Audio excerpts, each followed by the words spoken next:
Should we put statues in some kind of museum? Well, it would have to be a big ass museum, because there are some of these things just got to be destroyed. So Nazi Jesus. No.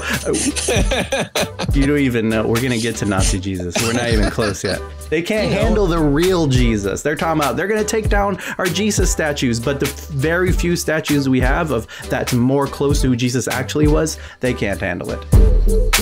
I can tell the new love's here to stay. By the way you smile, I see your face. And today we're going to talk about statues and American history and all that fun stuff. Queer POTUS just put up a video. We watched it last night on stream, actually, called "Should We Remove Jefferson?" I thought was really good. And Queer POTUS knows so much more than I do when it comes to U.S. history. Probably all history altogether.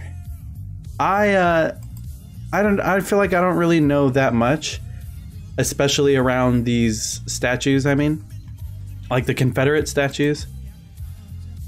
I don't know any of these people. I don't know anything about them. Also, where I live, there are like barely any statues. Like, there's no statues around here. There's nobody around where I live who feel like they really need to keep some statues up, or that they really need to take some statues down. So I feel kind of removed from this discourse that we've been seeing about the need to take down statues. And because of my particular local situation, I can just easily be like, yeah, sure, take them down, whatever, they're just statues. But yes, I know there's history behind them. So we're going to talk a bit about that. And we got some right-wingers now saying, fear-mongering, basically, saying, you know what's next? Jesus statues. They're taking down these statues of these Confederate heroes, and now they're taking down statues of old presidents. Next, they're going to start taking down Jesus statues. And multiple people have pointed out on Twitter, it's like you're kind of exposing yourself here if your line of thought is they are taking down statues they believe represent white supremacy. They gotta start coming for Christianity next. You're exposing how deeply tied your faith is to the white supremacist history of this country. Just saying. And famous slave owner Jesus Christ, yeah. But also Sean King tweeted saying that, hey, you know what? We should take down Jesus statues because it's just a white European dude that they claim to be Jesus, but really isn't Jesus. And I kind of get that, because I look at white representations of Jesus and I immediately think that's not my Jesus. And I'm deeply aware of how the image of white Jesus has been used to subjugate people, to colonize these lands. And so I totally understand that. But we'll get into it. We're going to talk about Jesus statues later. But first, let's talk about these American statues, these Confederate statues, these president statues, and talk about the history of it. Good to be talking to you. This is the crossover that at least Emily has been waiting for. Yeah, it's really exciting. You know, I've been following your stream for a long time, and I mean, I basically consider you my pastor. So that's awesome. This is amazing. Yeah, cool. Hey. Yeah, first of all, your channel is called Queer POTUS. Why Queer POTUS? Well, POTUS stands for President of the United States, right? Which is a occupation that I think we all aspire to. But I am also a queer person, a queer non-binary person. I use various pronouns according to how I'm feeling at the moment. And I wanted to do videos about presidential history, and kind of give it a little bit of a leftist sort of queer perspective, even though a lot of times I'm just talking about plain old presidential history. I just felt it'd be great to hear it from a queer perspective. Mm. Yeah. Nice. Why are you specifically interested in history of these presidents? Well, because when I was a little kid, I was very weird and I was very interested in presidents. I don't know why, but I've always been obsessed with them. As I sit in my room, I can see, I think, 15 of them on my wall, and in form of posters. But as a kid, I used to go to all these presidential sites and museums, and I used to read books on them.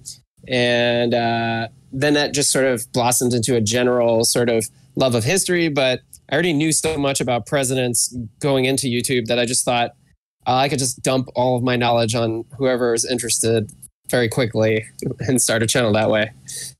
Yeah, I like that. I like that. Yeah. You're very specific about that. Yeah. People in chat are asking which 15 though. Which 15? Chester Arthur, Abraham Lincoln, James K. Polk, William McKinley, Benjamin Harrison, Grover Cleveland, Theodore Roosevelt, and Gerald R. Ford are the ones I can see in the moment. I've also got a poster of Stalin and Catherine the Great. Awesome. Yeah. Not that I'm a Stalin fan, but That's interesting. I just found like this random Reddit image of somebody's wall, and they had a picture of a Russian icon of Jesus, Stalin, and Ulysses Grant, and some other random person. And I was like, wow. I want to know what this person's life is like. I feel like if Jesus had walked into the the White House during the Grant administration, he would have been flipping tables for sure. Oh, for sure, yeah. Yeah, be like, you have turned this place into a den of thieves. Yeah. Yeah, it's interesting because Ulysses S. Grant has become a target recently for statue toppling, and a lot of these right-wing people have sort of come out of the woodwork and said, I just read Ron Chernow's book about Ulysses Grant, and he's the greatest. I think Sagar and Jetty, the guy from Rising, wrote this big long post about Ulysses S. Grant was the greatest. But if you're not a fan of capitalism, Ulysses S. Grant is not your president, let me tell you. He was like, at a time when the post-Civil War had endless prospects for sort of cooperative industrialization, he basically sold off all of the industry to private companies and robber barons. So not the guy you want to look up to if you're a leftist, I feel. Yeah, it's interesting because I feel like when it comes to how leftists view any American politicians, I feel like just the usual go-to is like, well, they suck because we're leftists, and they're these American politicians. They've furthered capitalism, and so I feel like when it comes to the conversation of what do we do about these statues, leftists find it pretty easy to just be like, oh, just get rid of all of them. I don't care who it is. Yeah, an old white guy who's important in American history, get rid of him. And so, and I feel like I tend to be like that, and so I haven't like dug that deep into who these guys even are. But you've researched a few of them, and in your video too, it was cool to hear you say how like this has inspired you to actually read more about the people, the Confederate people in these statues and stuff like that. And so what have you've been thinking in seeing these statues and learning more about these statues? Well, the first thing I wanted to say is that I don't know if you know Alki Historian. A little bit, yeah. I think they hang out in here sometimes. Alki Historian calls presidents settlers in chief, which I like that phrasing because, and in fact, I have a podcast called Presidents Suck. So as to say, basically, they all suck. They're all terrible, and they're all kind of leading the charge of white supremacy. But that's not where I started with presidents. I started looking up to them, looking to them for inspiration, seeing them as the thing that I should aspire towards. And then as I grew older and sort of familiarized myself with more leftist mindsets, presidents sort of became the villains all of a sudden. So I think that's maybe something a lot of people can identify with if you were interested. Like, okay, first Sterling says FDR was a racist. Well, FDR was probably my second favorite president. Like that should give you a sense of how low how bad these guys actually are, But you were asking about statues. Mm-hmm. Did you want me to talk about Confederate statues in particular? Yeah, let's talk about Confederate statues first, because those are the first ones that people are aiming at. Yeah. So Confederate statues are really interesting because they are some of the lamest, least interesting statues you will ever come across. They are literally either just a dude on a horse or a dude standing up on a pedestal. That's it. There's maybe there's a few other variations, but that's mainly what you're going to see. And I mean, you will encounter some of the most, they will make a statue to anybody that wore the gray uniform. I mean, I was in Lafayette, Louisiana, and they had a statue to a guy named Mutton. It just said Mutton. And it was this dude in the middle of the town square named Mutton. And I don't know what he did, but the people of that town were just like, that is our guy. That is who we want to see when we come to our town hall to get together as a town and make decisions for our town. We want to see Mutton on our way in. There are over 1,500 of these. I think maybe there are fewer now, but from the research that I was doing, there were somewhere around 1,500 of them spread out across the entire country. There's even some in the north, in states like New York and Massachusetts. There's one to Pemberton in Massachusetts, who was a northern general who moved to the south and fought with the Confederacy. He clashed with Grant at Vicksburg and lost. And then he went home with his hat in hand, and they, for some reason, built a statue to him. So there's that one. But most of them are concentrated in the southern states, the states that were part of the Confederacy. How public are these? Like, where are they placed in the city?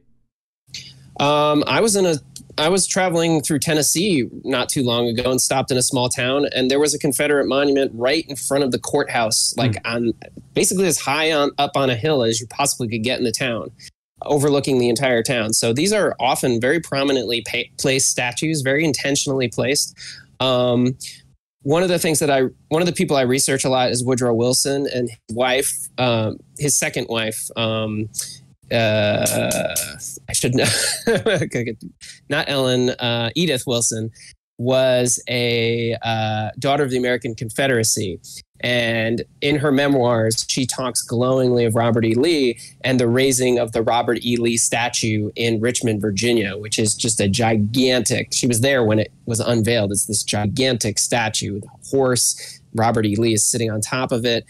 And in her recollections and in the recollections of all these people, you get the sense that they're putting Robert E. Lee up on this pedestal because to them, he represents the greatest thing that a human being could be. That if you want to aspire to somebody, Robert E. Lee is your guy. In fact, President Dwight D. Eisenhower, believe it or not, who was considered a rather good president on race, on civil rights, named Robert E. Lee in his top 3 Americans list. So that's a problem. Yeah. Interesting. Yeah. So you'll find these yeah, go ahead. I think it's interesting you said too how they put it up as a way of saying this is who you should aspire to be. And lately I've been seeing particularly Christians saying things like, let's keep all these statues up because we can't erase history. We need to be able to tell our history, the good, the bad, and the ugly. And then saying things like, just like the Bible doesn't just include the good parts. The Bible also includes the bad parts, the parts where people messed up and the mistakes. And so I think it's important to have statues up so that we know what not to be like. But it seems like, and so I've seen a lot of people say that we need statues up so we know what not to do and the mistakes we made. But I don't think any of those statues were put up with that intention. So it seems like a weird revisionist idea. Well, I wonder if, the golden statue of Nebuchadnezzar was left up after Daniel's visions came true and, he was dethroned, or if the golden calf was preserved as, and as a reminder of like that you shouldn't like worship gold. I don't see much in the Bible in terms of monuments and statues as like guidance on how to like build monuments properly. I don't know. Do you know of any? Well, that makes it also especially weird for Christians to be arguing that, because of how much stuff in the Bible is about destroying statues and idols and graven images. And so, yeah, it is especially weird from that angle too. But yeah, and I think it's pretty standard for all these, for whenever a statue of a person is put up, this is the person you should be like. This is a hero. This is someone you should admire. And it seems like people are pretending like that's not what these statues were put up for. Well, that's sort of something I talked about in the video where I said, you know, if I want to learn about something, if I want to learn about something in history, I don't go to see a statue. I go to a library. I pick out a book and I read about a person. A statue doesn't really tell me much. It tells me how people later thought about this person. It tells me what the people who built that statue wanted me to think about that person. And it tells me what the people who built that statue wanted me to think about my country and my culture. And that's, of course, an interesting piece of information, but, you know, it's not really, monuments aren't really, I mean, they are historic, but they're not, you know, there's a lot of things that are historic. My house is history. It was built around the time as most of the Confederate monuments. But unlike the Confederate monuments, my house, which was built in the 1920s, was not built with posterity in mind. It was built naturally. So my house testifies to history much more than a statue does. It's a much more pure expression of history. This 100-year-old brick row house that I live in. And I wonder if, I should say probably when, somebody comes down here to knock it down and build a condo, how many of those people who decried the toppling of Robert E. Lee will cry for my historic 100-year-old brick row house? Yeah, that's a good point. Somebody said, put statues in libraries. So I've gotten that. I've heard that a lot. You know, should we put statues in some kind of museum? Well, it would have to be a big ass museum because there are I mean, some of these things just got to be destroyed. There are 1,500 of them, the Confederate monuments at least. So that's not really practical. I mean, if you want to pay for it, go for it. But I would love to go to a museum of like evil dudes, like the Museum of Evil Statues. That would be a great museum. But yeah, that's what I was. That's funny because I was thinking right now, what would the theme of that place be like? And I guess it would have to be that this is a statue of evil dudes, or the Museum of Evil Dudes. Yeah, I heard there's something like that in Hungary where they have a lot of toppled statues of like Nazis and Nazi collaborators, and I don't know how. Maybe there's some communists in there too, unfortunately. Sorry, guys. Oh, canceled statues, Emily said. So it could be the Museum of the Canceled. That's pretty relevant. Yeah, I like that. Yeah. So I don't know, you know, and this the question I kind of posed in the comment section of my video, and I got some interesting answers, was, you know, do you have a threshold? I mean, when you go on Twitter and see a statue coming down of a slave trader, a lot of you, I'm sure most people in this chat, probably all people in this chat are like, yeah. But do you have a line where you'd say, okay, hold it, not that statue? I don't know. What do you think, Damon? I feel like I said earlier, because where I live, there like is no historical statues. And so I think because of that, I'm more easily dismissive. And so I think like my instinctual thoughts is like, if somebody wants a statue down, take it down, whatever, who cares?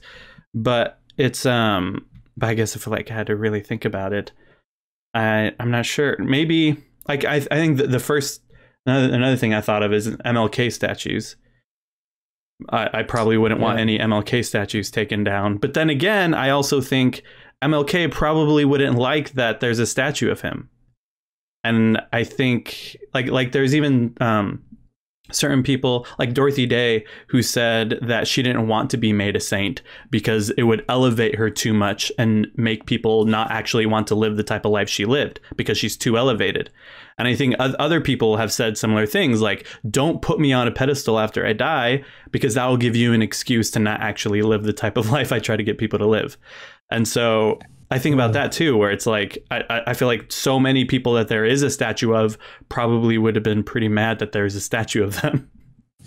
So this quote is from the widow of someone who had recently died. I'm gonna like go beep when the name comes in. I want to see if you can guess who this person was. Okay. I have a great request to make of you. Do not raise statues of him, name places for him, or stage pompous solemn festivals to his memory. All these were to him in life of little significance, even a burden.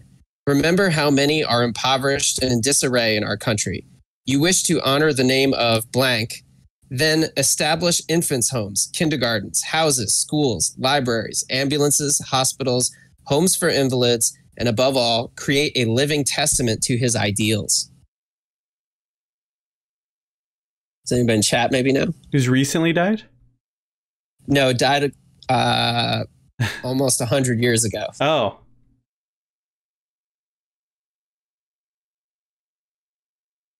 I'll give you a hint. There are many statues of this man. Oh, man. I don't know. So those words came from Nadezhda Krupskaya, who was the wife of Vladimir Lenin. Oh, I think I may have heard that actually. Yeah. Yeah.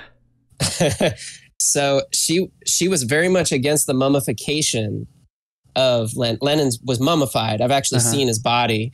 And it's in a tomb. They call it Plastic Fantastic Lenin. She was very much against it. But what's interesting is that Stalin, who was an Orthodox seminarian himself, raised up in a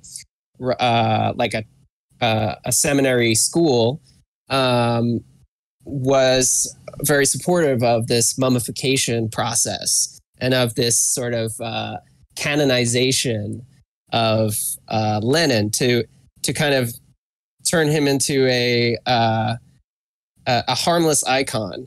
Is what Nadezhda Krupskaya goes on to say, to convert revolutionaries into harmless icons. Yeah. I feel like that's applicable to Jesus in some sense as well. Yeah, definitely. Yeah. Also, him just being like a good Jewish man in the first century would have also just been against idolatry, very much so. And so, yeah, I think Jesus would have been, Yeshua of Nazareth would have been very weirded out of people having any images of him. Yeah. You don't, and he often talk about the differences between like the things of the flesh and the things of the spirit. Yeah, I think so. That there's a kind of like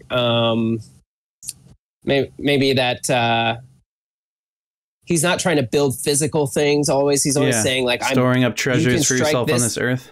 You can strike this temple down and it will raise again in 3 days, but I'm talking about the temple of my body and not the temple, Yeah. And he very much felt totally fine damaging property inside the temple when he was flipping tables. And it seems like,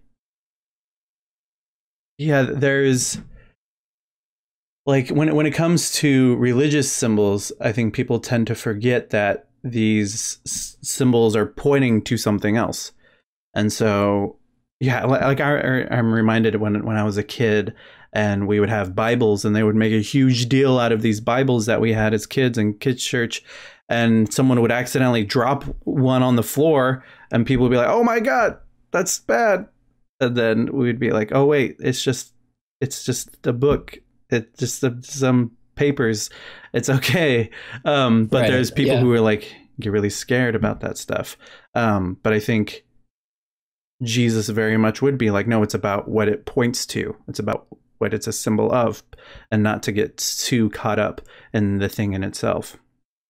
Right. And Jesus is very specific on the importance of the word, like spread the word, tell the nations, kind of, write down, in the beginning was the word. You don't get like build a statue. You get write down the word, spread the word, tell others of me, Yeah. And I think too of the golden calf that they make, where Moses goes off to talk to God for the people, and he's gone for longer than the people expected, and so they build this golden calf, and Moses comes back really angry. And sometimes people confuse the story and think they abandon their God and worship the golden calf, but they actually made the golden calf as a way of worshiping their God. They wanted a physical representation of their God. So they made the golden calf as a physical representation of Yahweh, who freed them from slavery. It wasn't a different God. But that's like one of the commandments that Moses comes down with is, no, don't make any graven images, and don't bow down to any of these graven images. And I've seen plenty of people talk about too how like it's interesting when God, the way Exodus tells the story, when God goes to Moses and tells him about going to Egypt, he says to confront Pharaoh and I will make you like God. And so Moses goes as a representative of God, and he leads them out of slavery. And I think it very much seems like a distinct character of this early Israelite religion was this idea that we as God's people are the physical representation of our God, carrying out the justice and liberation that we believe God wants us to carry out. And if we make images that are the physical representation of this God, then that will make us not want to actually be the physical representation ourselves. And I think that very much should carry over to Christianity, where we are the body of Christ. We are the manifestation, the incarnation of Christ. God continues to incarnate in the body of Christ, and we carry that out. And so we can't get too tied up in these images. And and that, I feel like that's like a standard basic 101 thing in Judaism and Christianity. And so it's interesting to see a lot of these evangelicals get super tied up into images. Well, I kind of feel like I'm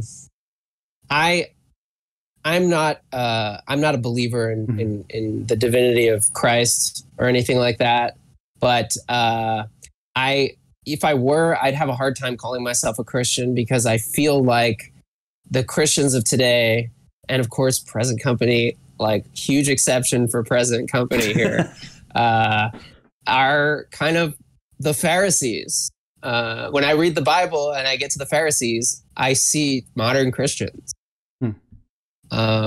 It's all very much tied to the literalism of the word. Jesus was constantly going around doing things that bucked expectations, and the Pharisees would go up to him and say, like, wait a minute, are you supposed to be healing that guy on the Sabbath? And then he would be like, he would have this like perfect answer, like, why wouldn't I heal somebody who needs healing, right? Isn't it important to do good on the Sabbath? And I feel like that's sort of like, as leftists or left Christians, we find ourselves in that position, often getting told that we're not following some very orthodox kind of literalist version of how you're supposed to be. And we're sort of saying, like, why do we have to believe in a 6-day creation in order to be part of this, right? Yeah, definitely.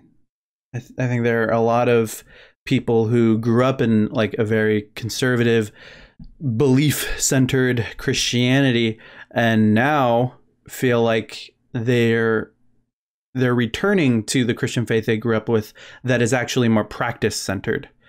and they feel like, oh yeah, this is what kind of inspired me and excited me when I was growing up, when we talked about the practices, and now I get to just like more focus on the practices and not so much on the beliefs. And what's also interesting, just how a lot of religious experience works is by just participating in the practices, even some of the rituals, belief ends up coming later, and in a more like practical, healthy way, where it's not held tightly with closed fists, but it's like, oh, I understand some of the images and metaphors and symbols that these ancient people were writing about when I actually do some of these practices and rituals. And yet people have tried to make it seem like you need to believe every one of these doctrines and images and symbols, and then you could do the practices, when I think it leads to a lot of confusion. So somebody actually said, I still don't believe in the Sargon of Akkad said, I still don't believe in the divine, but I still find strength and faith in the Bible and the traditions. Well, you know who you have that in common with? Good old Thomas Jefferson. Have you ever read his Bible?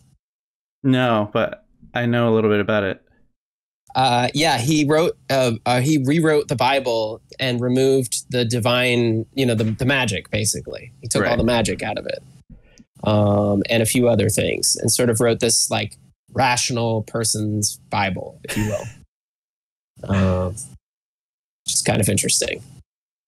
But they want to take Thomas Jefferson down, or they did take Thomas Jefferson down in one place. Yes, they did take Thomas Jefferson down. And that's a fair cop. I mean, the guy was not set. So it's funny because they keep citing he was a slaveholder. He was a slaveholder, but he was way more than a slaveholder. Like he owned like his own personal like nightmare town of he had like hundreds of people who served him, who did everything for him. Some of them, it was like, I mean, I hate to make this comparison. I don't know if you watched Rick and Morty, but there was that Fruipy Land episode where Tommy gets lost in Fruipy Land, and like he has like sex with the Fruipy creatures, and they have babies and he eats them, and like it's just totally messed up. Like it's like that level of like messed up what Thomas Jefferson had going on. I mean, he was having sex with his slaves.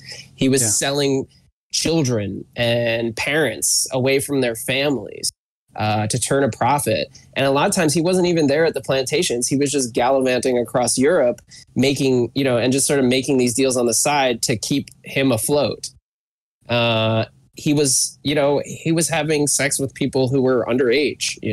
Sally Hemings was 14 when he first started having an affair with her. So he was a pedophile. And he did make some, people like to point out, Thomas Jefferson did, he ultimately wanted to see the United States transition off of slavery. But honestly, that had more to do with his fear of black people than anything else. He was afraid of slave revolts. Anytime that Thomas Jefferson started feeling real upset about slavery, it was because he was afraid that the slaves would revolt and overthrow white supremacist power. So he supported the foundation of, first it was Senegal they tried to negotiate with to create an African American colony, and eventually his successor Monroe helped to found Liberia, and the capital of Liberia is Monrovia, named after President James Monroe, who was a close friend of Jefferson's. So all these guys were not just slaveholders, but they were building our country to be a place for slavery. Yeah. Yeah, I think that's a good point you bring up too, that a lot of people don't realize that how he only wanted to end slavery because he was afraid. He very much believed that as the slaves continue to grow in our country, it will result in them reversing roles and making us the slaves. And they were also scared after seeing what happened with the Haitian Revolution. And so he was like, well, we got to avoid that. So we have to find a way to probably maybe eventually stop slavery to avoid that role reversal that he was so scared of. And there's a lot of modern day white supremacists that talk the same way, that we have to keep them subjugated, because if we don't, then the roles will reverse. They'll want to do the same thing to us. Yeah, and I actually got into that in another video where I was taking on Candace Owens's George Floyd rant, where she was talking about how George Floyd was a terrible guy and that Black people only venerate the thugs in their own community, unlike other communities, was her thesis on that rant. And I was just sort of, I went to she mentioned this author who was kind of talking about how, like, well, the Black people were never free. And so when we finally did get freedom, we weren't prepared for it. And it sounded very reasonable the way he was saying it. But when you really dig down into that way of thinking, it's like, well, that's what imperialism is. It's like, oh, we've liberated your country, but you're not ready for freedom until you've made your country completely dependent economically on the United States, until you've embraced our version of freedom, our culture, until you've become as close to white, or at least subservient to white people, as you possibly can. And that was, that's what, I mean, Thomas Jefferson helped to create a lot of institutions that people of all colors can use today for their own advancement. So that's like a plus in his column, but he didn't create those things for people of color. He expected those things to be used for the benefit of white people alone. Yeah. And I think a big frustration that people have is not only that Thomas Jefferson did all the things that he did, but that today he is so sanitized and whitewashed, and they try to say, yeah, he owned slaves, but he did all these good things, and they don't want to talk about the bad things. And that just, I think, makes people just want to try to take down all of his statues even more. Like, I was a while back researching the Monticello plantation, which people could go tour in Virginia.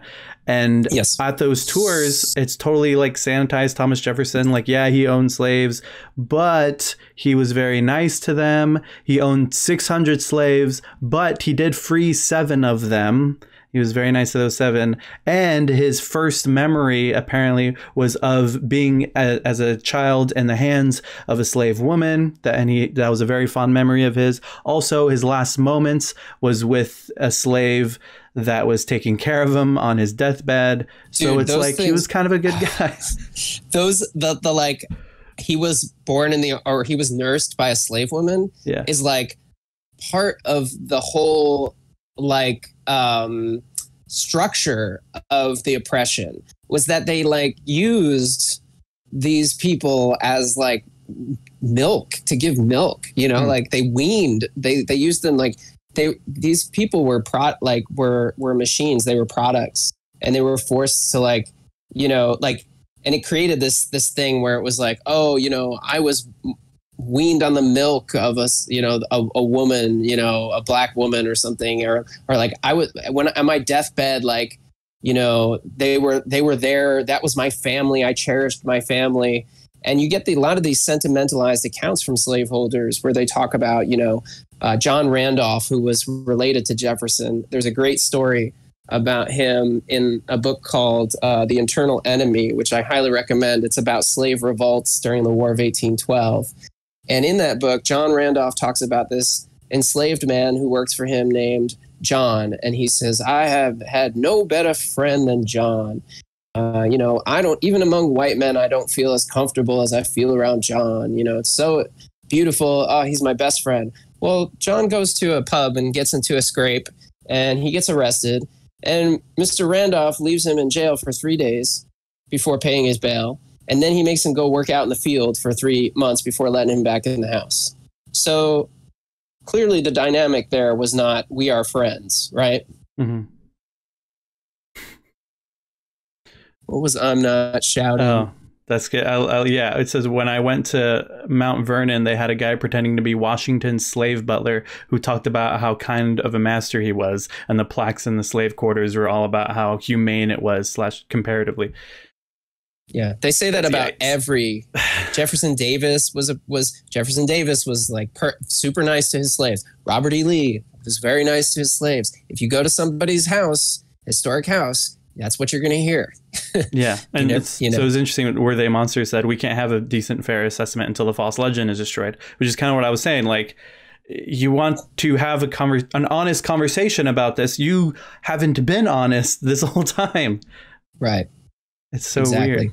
And even today, if you go to the Monticello website, when they talk about Sally Hemings, they don't mention that she was 14 years old. And there's some, like, I understand not wanting to just pigeonhole Sally Hemings as nothing but a victim of Thomas Jefferson's like outrageous behavior. Like, she had a life of her own. She had, like, she actually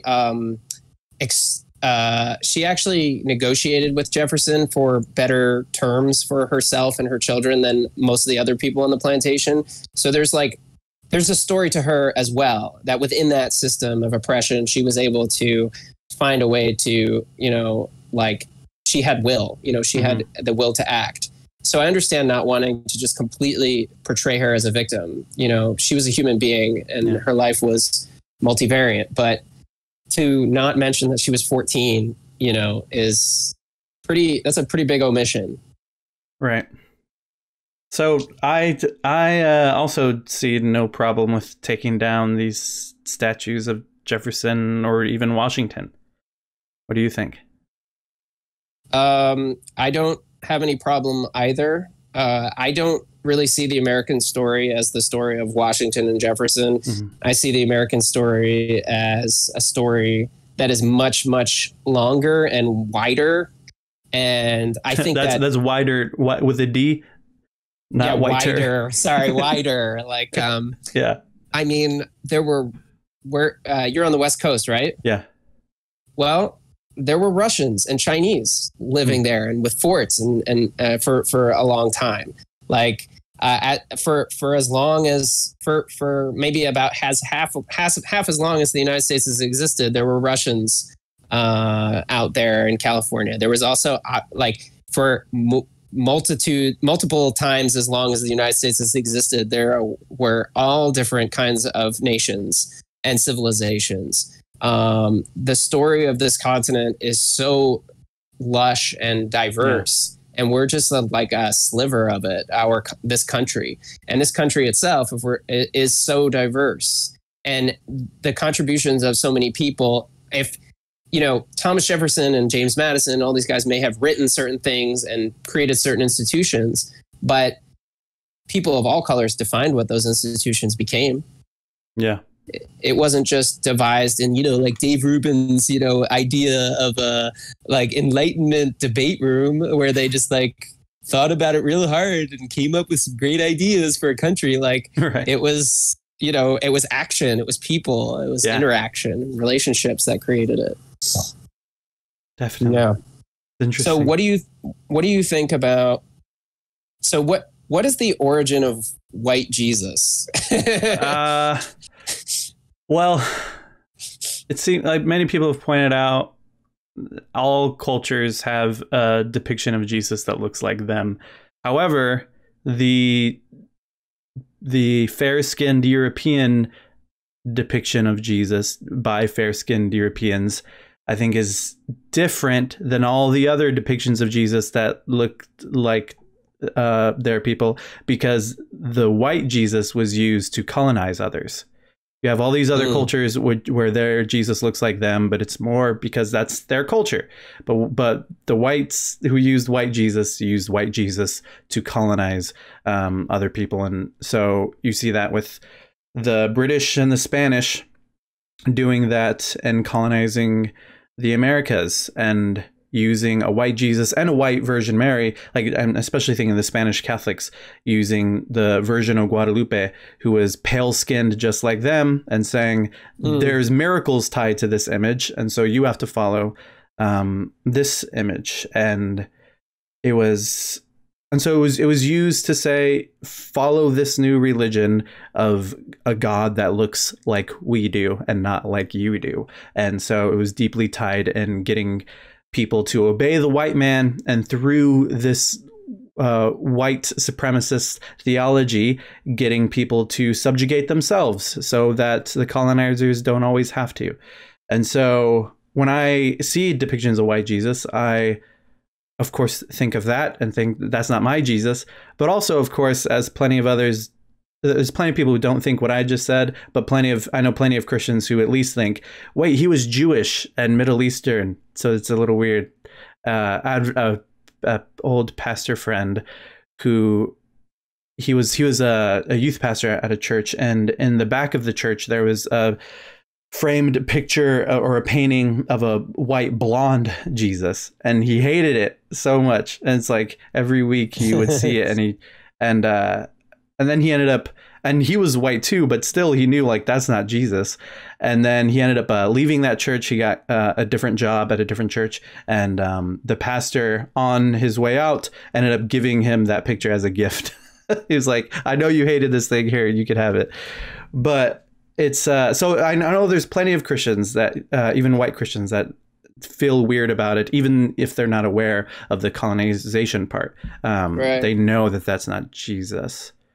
And so someone asked about white Jesus in Godspell and Jesus Christ Superstar. Well, I mean, a black person or any person of any race could play that Jesus character, I think, right?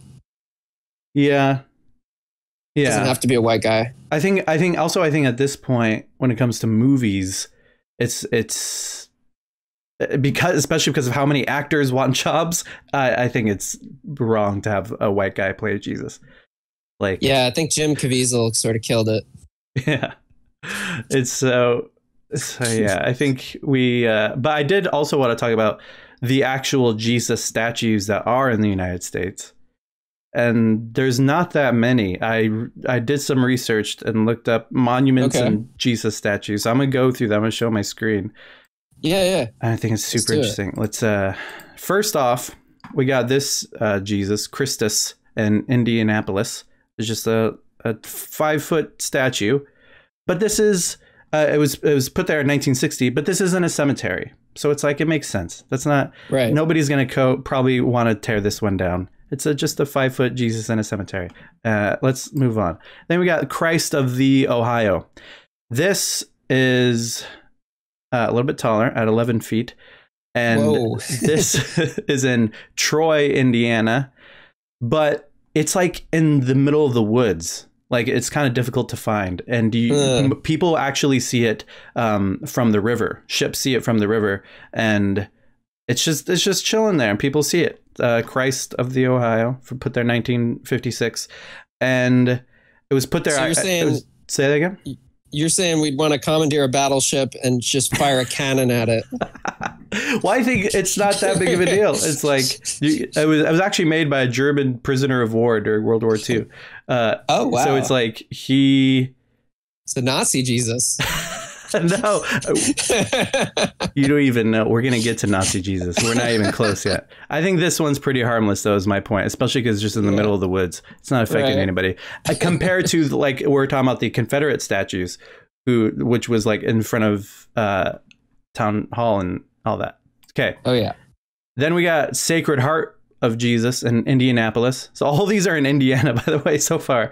Oh God. But this is at a church. This was commissioned by the Franciscans, and it's in front of one of their retreat houses. It was built in front of a retreat house, and then it was moved to Sacred Heart Church. And in 1961, it was made. Okay. But it's and also this, I feel like it's totally different when we have a Jesus statue in front of a church. Like, to me, that's kind of like having these statues of these historical figures in a museum. Like, it makes sense. It's not in people's faces. If you're going to go to a church, you should expect to see a Jesus. That's kind of what struck me as odd about, I was instantly wanting to defend Sean King because of all the idiot right-wingers who were like having a moral panic attack, like including Matt Schlapp, who I saw in Trump Hotel not too long ago eating a sandwich. Anyway, they like, I wanted to defend it, but at the same time I kind of thought to myself, but like, I don't know if we want to get into the realm of like messing up churches, like freedom to worship, all that. I think the people who go to those churches should try to make those arguments. Like my friend who was at a church where in the back there was a picture of a blonde Jesus. I think the people of the church need to make that decision. And especially because it's like, it's not out there in public, it's in their church. Right, exactly. And I mean, I'm doing what I'm doing to hopefully make a difference, and hopefully some people watch my stuff and they go to a church that has some white Jesus depictions, so they could try to do something about it in their local church. So there we go. Yeah. But okay, next one. This one's very interesting. Christ of the Abyss. There's 3 of these. One of them's in the US. First one was in Italy. This is going to look like the Lost Boys. No, it's deep into the ocean. It was Italy, 1954, then one in Grenada, 1961, and then one in the US, I love that. 1962. So that is awesome. Yeah, it's just deep down in a 9-foot tall bronze statue. And he's hanging out with Edward Colston now. Yeah. So this is in Key Largo, Florida. And this was put there as a way of memorializing those who have lost their lives at sea. And so people that's good. Dive in there and they could see Jesus down there. So if people want to like throw statues in the water, this one's already in the water. Yeah, exactly. Now you could go jump in the disgusting harbor of Amsterdam to go see Edward Colston or wherever it was, London. Yeah. And now we got this one's straight up monument, 62 feet. Called King of Kings. Brazil? This was in Monroe. No, we're only in the United States. I'm only bringing up the United States ones. This was in Monroe, Ohio. Okay. And it actually was struck by lightning in 2010 and set on fire and destroyed by the lightning. So here's a picture of what it used to look like. It's just like a half Jesus just looking up with his hands up. Well, yeah. And then it got hit by lightning, which I think is very interesting when we're having conversations of like idolatry and is it okay for these statues of Jesus to be here? This giant Jesus got struck by lightning. Yeah, God was not into that one. Yeah, and so they replaced it, and now we got this big guy. And this is 52 feet, called Lux Mundi, which Latin for light of the world, or people call it hugging Jesus. And it's just in front of a church, in front of a mega church in Ohio, and people could see it from the freeway. And so, I mean, it's all right, I guess. But once again, it's just in front of a church. Also, it's gray. People could say it's whatever color they want. It's not necessarily a white Jesus if it's gray. But I don't know. It definitely is a bit of a sanitized Jesus. But right. I mean, if they had not given Jesus certain kinds of physical features, they'd be, they would have incurred some kind of wrath. So like they're clearly hedging he may not be actually physically white, but they're like hedging their bets, making Jesus look a certain way so as not to, go outside the norm. Right. Let's see. Okay, now we get into the most yikes one, the tallest one. Christ of the Ozarks in Eureka Springs, Arkansas. Erected the in Mormons said Jesus was hanging out down there at one point, so. Nice. Well, 1966, built by Gerald L.K. Smith. Anyone in the chat know who Gerald L.K. Smith is? I messaged Queer POTUS before this asking, and he said no. Well, Gerald L.K. Smith, his arms are too short. Yeah, it's interesting. It does look like a Pez dispenser. You're right. So Gerald L.K. Smith was a Nazi, and 1998, died in 1976. He started with the Share Our Wealth movement during the Great Depression, which was a leftist movement, but then he quickly went the other direction and started the America First Party in 1943. Ouch. And he ran for president for the America First Party in 1944. And I'm going to everything. He was also a minister, and he was in politics for a while, and he put out a lot of literature, a lot of white supremacist, anti-Semitic literature. And so when I think of like their mob is coming to pull down a statue of Jesus. That's the statue of Jesus I'm hoping that they're coming for. You know what I'm saying?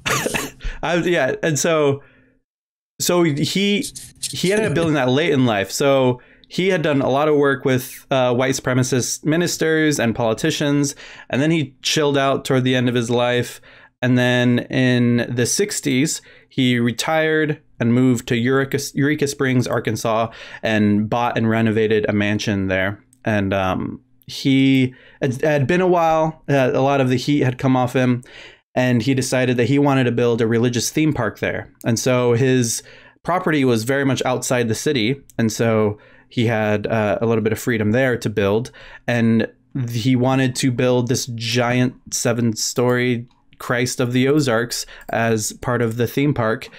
And it was funny, I was reading about it earlier, he was able to do it because it was outside of the city. And then when it came to how people felt about it in the city, they were very conflicted, because they felt like, okay, we don't like this guy because he used to be a pretty prominent neo-Nazi here, but it's Jesus, and how could we argue against someone building a statue of Jesus?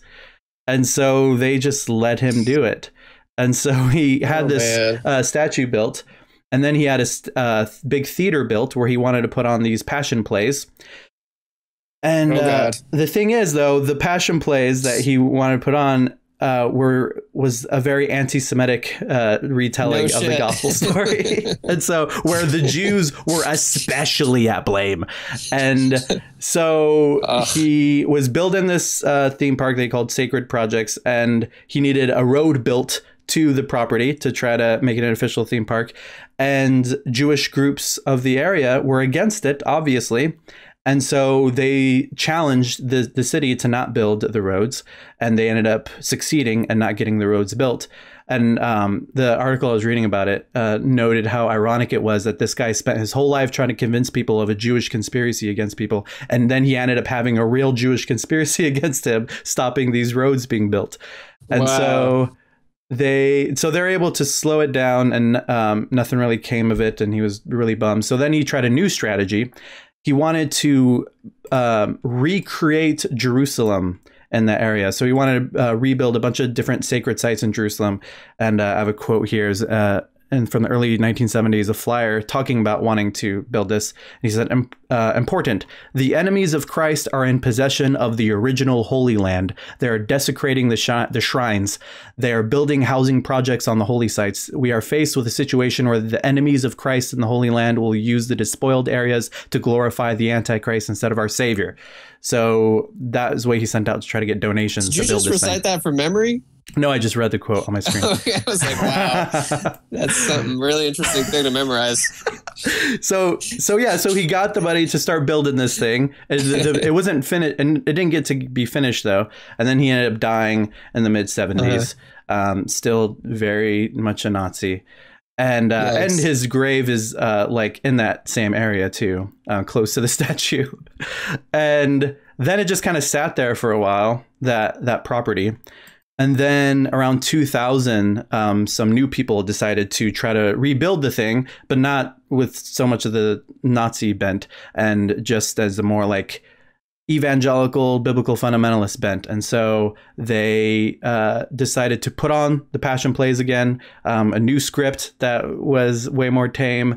And now you could go there, and it kind of is a little religious theme park where you could see plays and stuff. I'm gonna play a video right now of a little commercial that they have. Here we go. Passion Play Video Showcase. I'm gonna refresh this thing real quick. Okay. Welcome again to Business Showcase. I'm Shelby Bates, coming to you from Eureka Springs. As you can see from behind me, I'd say this is probably one of the landmarks of Eureka Springs. I'm here with Kent Butler, and we're at the Great Passion Play. This is a place I love. I know it means so much to so many.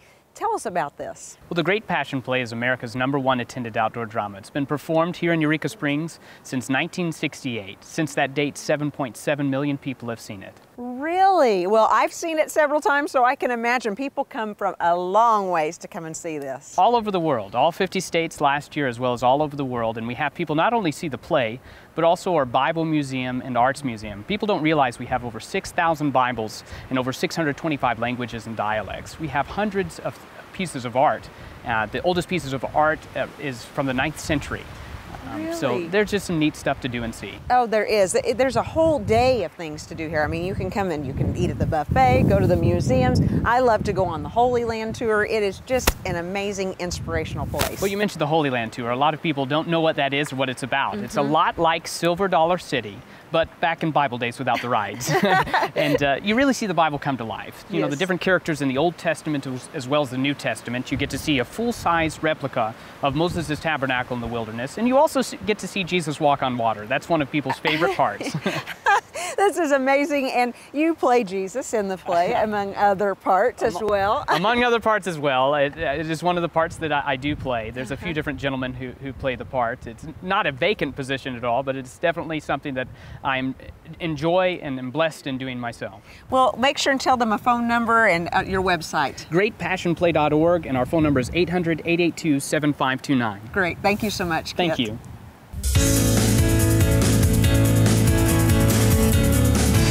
There we go.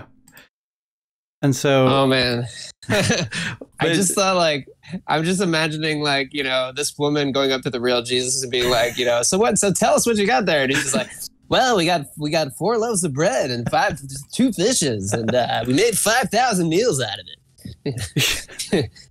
and so I think it's 12 interesting. baskets left over. Exactly. Yeah, so that's all there for you to see. The real Jesus, Right. reenacting all these biblical moments.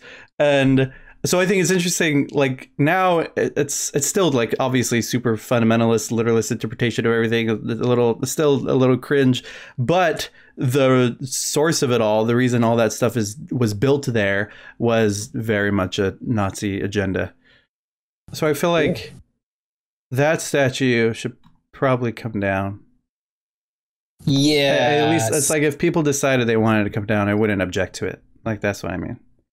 I'm not trying to start a campaign to get it taken down, but yeah. Right. Yeah. Well, that's kind of the thing is like 10 years ago, maybe 15 years ago, you would go around and you'd see these Confederate statues everywhere. And you would sort of, you wouldn't really give them much of a look. Most people didn't look at them. They were just sort of there in the background. They're not really that interesting. So most people, maybe there's a nice park there you can sit, have lunch, but most people don't pay attention to them. They're covered in bird crap, they're just there. And I remember the early stirrings of people saying like, maybe we should take that Robert E. Lee statue out of here. And, the sense of like,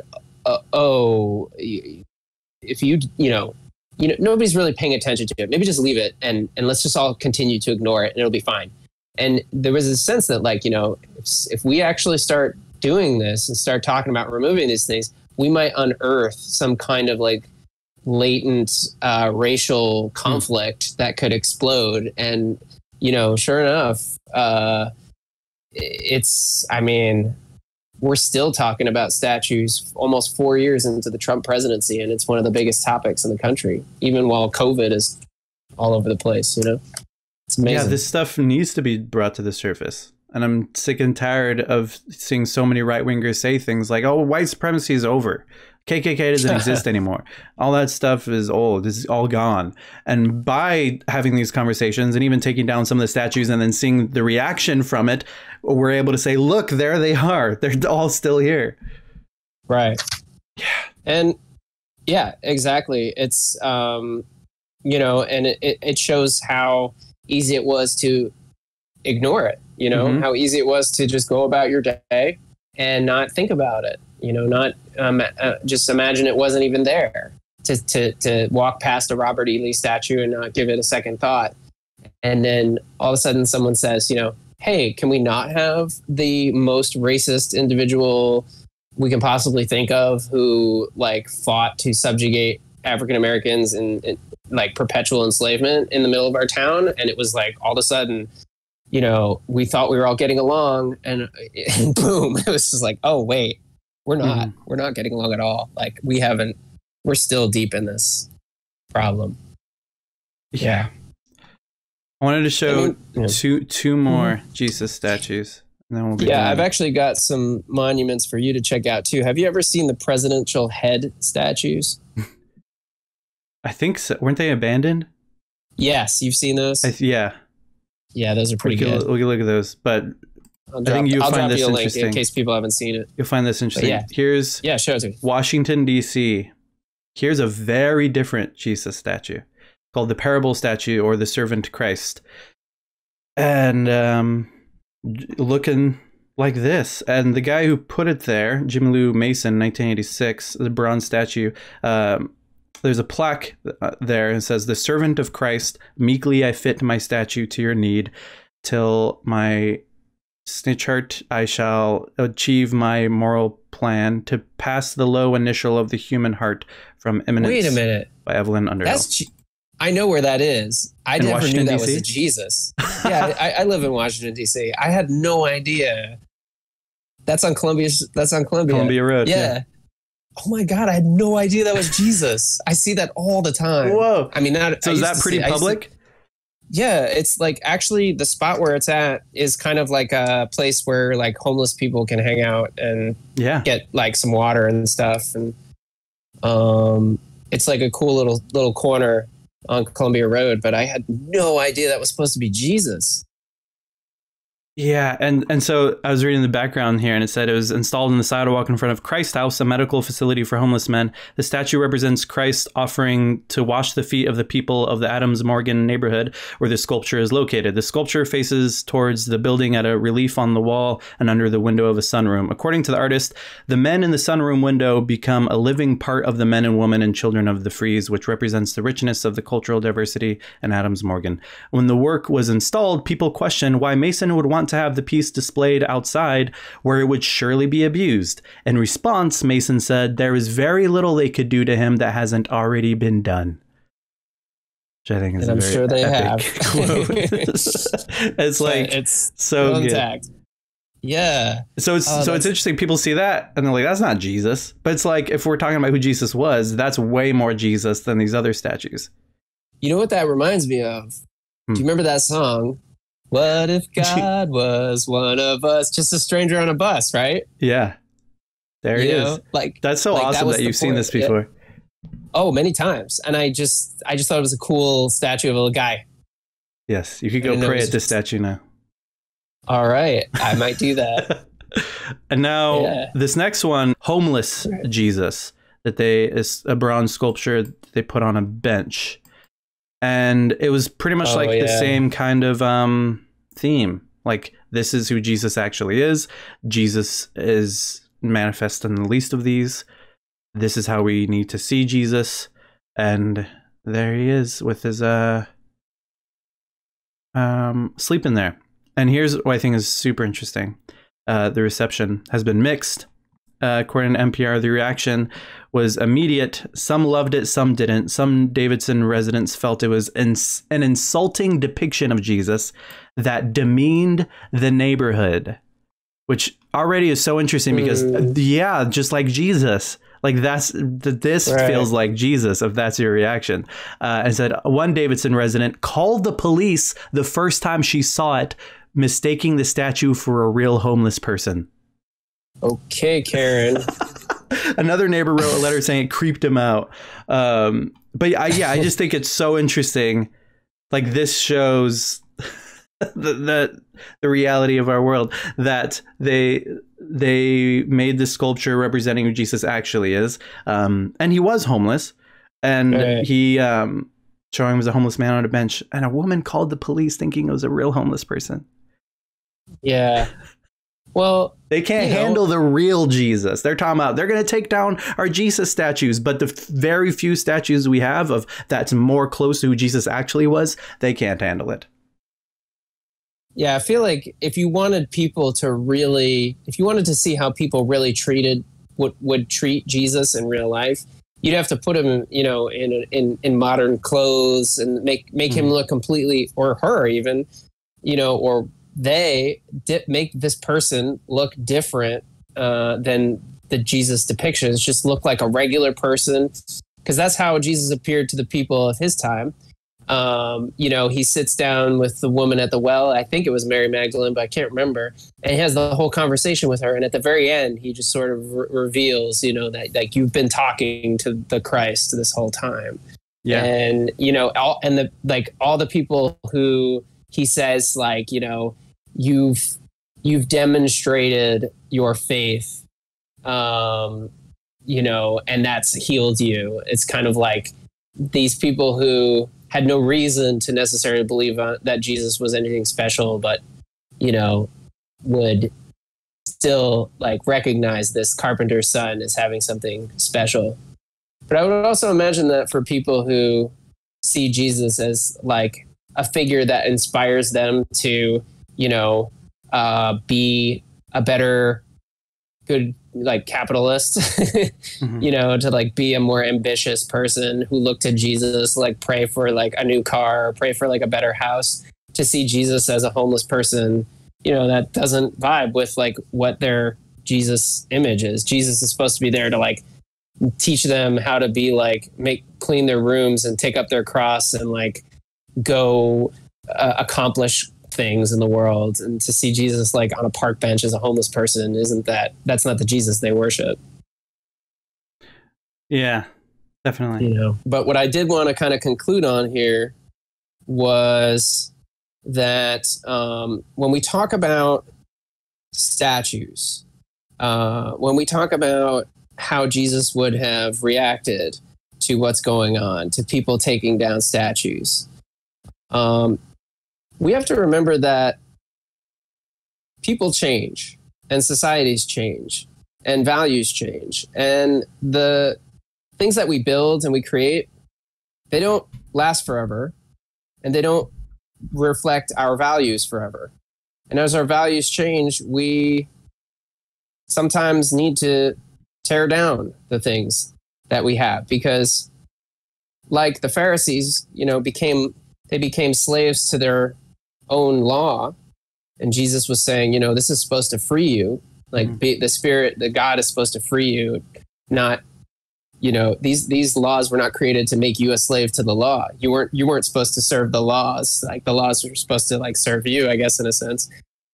At some point we do have to tear things down. And there's a great verse in Mark where Jesus says, he's leaving the temple, and one of his followers comes up to him and is like, "Look, teacher, how beautiful the buildings are, how big the stones are," like very impressed with these big, beautiful buildings. And Jesus says, "Do you see all these great buildings? Not one stone will be left on another. Every stone will be thrown to the ground."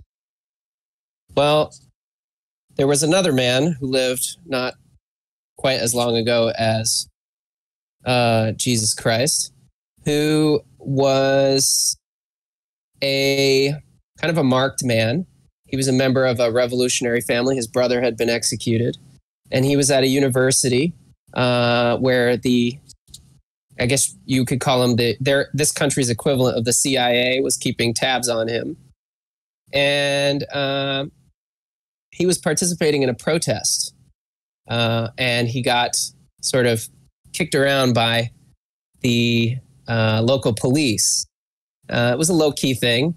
But I want to read you a line from a story about this man. Young man. He said his low-key participation in this protest against oppressive conditions led to his first arrest. So the first time he was arrested. The gendarme escorting him to prison asked, "Why are you causing trouble, young man? You're breaking your head against the wall." The young man's response was spirited and prescient. He said, "The wall is rotten, and one good shove will make it collapse." And that man was Vladimir Lenin. Yeah. There you go. Lenin Jesus. I feel that, though, with a lot of these statues, rotten and ready to be pushed over. And a lot of the institutions and a lot of the values and the things that we think are eternal, that are integral, that we like, you have to remember, again, I'll just kind of finish on this note, but like, you have to remember that, the history they're trying to preserve was created itself at one point. Like that history didn't exist. The history of the Lost Cause, the history of the Confederacy, that was a creation in itself. So they were knocking down something when they created that history. They were knocking down the post-Civil War era when African Americans were rising and when they were becoming part of the country's government. They were destroying that and recreating history in their own image, an image of white supremacy. And now we're here to tear that down and create something better that can include all of us. That's good.